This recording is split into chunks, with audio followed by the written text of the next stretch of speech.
Bonjour, je m'appelle Patrick Fougerolas, je suis professeur associé au département d'anthropologie de l'Université Laval à Québec, chercheur au Centre interdisciplinaire de recherche en réadaptation et intégration sociale et président du réseau international sur le processus de production du handicap, le RIPPH. Écoutez, c'est avec plaisir que j'ai accepté de participer à ce congrès franco-latino-américain sur le handicap. Je suis bien désolé de ne pouvoir être présent en personne avec vous compte tenu de mes situations de handicap actuelles pour les déplacements en avion.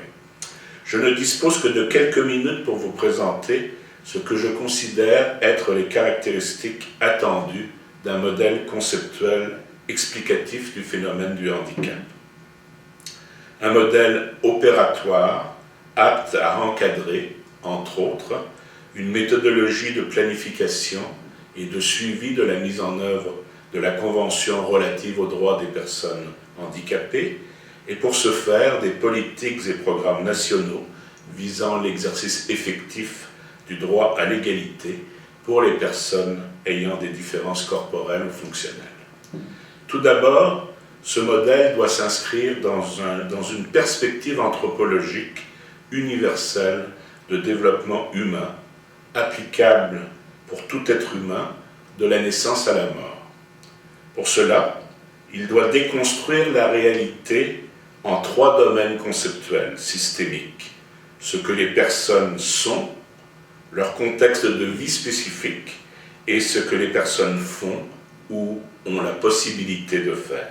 En d'autres termes, il faut distinguer les domaines des facteurs personnels, des facteurs environnementaux et ce que j'appelle les habitudes de vie, en m'inspirant de Mauss, de Bourdieu et de Sen. Il s'agit d'activités courantes et de rôles sociaux faisant sens pour la personne et son milieu culturel et rendant possible sa survie, sa participation sociale et l'exercice de ses droits humains. Non seulement il est requis de les distinguer, mais une exigence doit être la mutuelle exclusivité de ces domaines conceptuels. Ceci est essentiel pour garantir l'impossibilité de faire porter le poids de la responsabilité du handicap uniquement sur la personne, comme c'est possible avec le modèle biomédical, ou uniquement sur le contexte physique et social de vie, comme le fait le modèle social radical. Ce modèle conceptuel du handicap se doit d'être interactionniste et de s'inscrire dans la temporalité pour que le processus de production du handicap soit vraiment considéré comme une variation du développement humain. Obligatoirement, cela exige la prise en compte simultanée des trois domaines conceptuels dans leurs interrelations et dans le flux temporel de leur transformation réciproque. D'un point de vue opératoire, ceci permet de réaliser une prise de données transversale, synchronique, des trois domaines conceptuels à un moment T1. Il est alors possible de réaliser une description, mais pas une explication. Une autre prise de données synchronique des trois domaines conceptuels peut être prise à un moment T2. Ce n'est que la comparaison diachronique de ces deux prises de données temporelles qui peut servir de base à une explication de transformation dans le développement humain et la production du handicap. Le domaine conceptuel des facteurs personnels est composé de trois dimensions: les facteurs identitaires, les systèmes organiques comprenant les structures et les fonctions internes du corps, et les aptitudes fonctionnelles, par exemple, voir, courir, comprendre. Le domaine des facteurs environnementaux distingue trois dimensions systémiques spatiales, soit le micro-environnement personnel comme l'habitation, la famille, le poste de travail, le méso-environnement communautaire et le macro-environnement sociétal. Le domaine des habitudes de vie considère les activités humaines comme étant obligatoirement sociales, c'est-à-dire culturellement inscrites. Ceci s'applique autant à ce que la réadaptation nomme les activités quotidiennes comme se laver, s'habiller, prendre ses repas, se déplacer, qu'aux rôles sociaux. Chacune des dimensions conceptuelles possède sa propre ontologie ou classification qui peut se décliner en définition, nomenclature, d'objets et qualificateurs permettant la mesure. Par exemple, les facteurs environnementaux, physiques et sociaux, comme les voies de circulation, les édifices, les attitudes, les législations, peuvent être qualifiés d'obstacles ou de facilitateurs lorsqu'ils sont mis en relation avec les personnels de l'individu ou d'une population pour réaliser une ou des habitudes de vie comme se déplacer, communiquer, élever ses enfants ou exercer son droit de vote. En eux-mêmes, ces facteurs ne sont jamais des facilitateurs et des obstacles. Ils le deviennent uniquement dans leur présence à un individu, à une population, pour réaliser les habitudes de vie ou exercer leurs droits.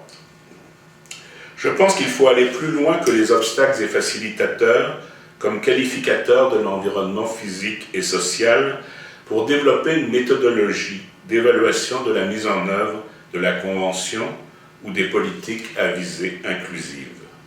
Par exemple, certaines dimensions et indicateurs de l'accessibilité peuvent être qualifiés soit d'objectifs, comme l'existence ou l'absence d'un service ou d'un objet technologique, soit d'une objectivité relative dans un contexte donné, en référant à des normes comme un code de bâtiment, soit de subjectifs, comme l'acceptabilité sociale ou l'utilisabilité des conditions environnementales d'accès au transport public ou à la classe ordinaire pour un élève.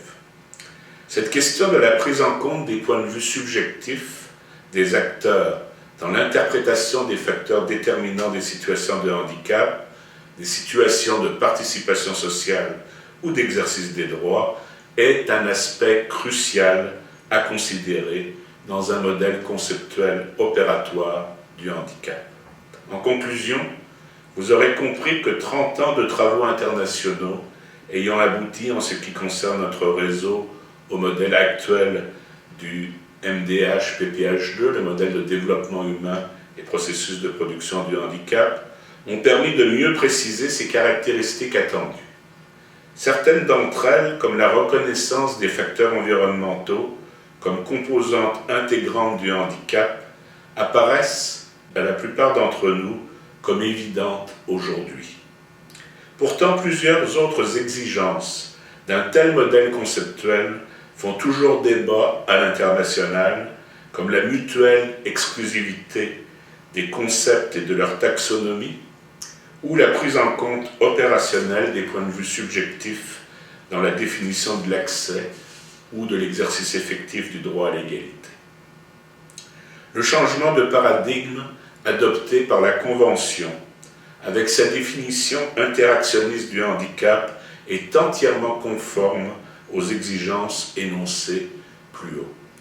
Elle nous invite à intensifier nos collaborations internationales pour en arriver à définir une méthodologie fiable de soutien et d'évaluation des transformations sociales, technologiques et physiques à visée inclusive des personnes en situation de handicap.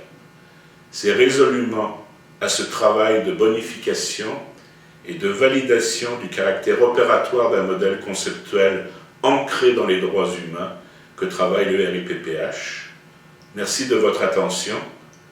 Si vous voulez en savoir plus, visitez le site web www.ripph.qc.ca. Bonne suite de congrès. Merci.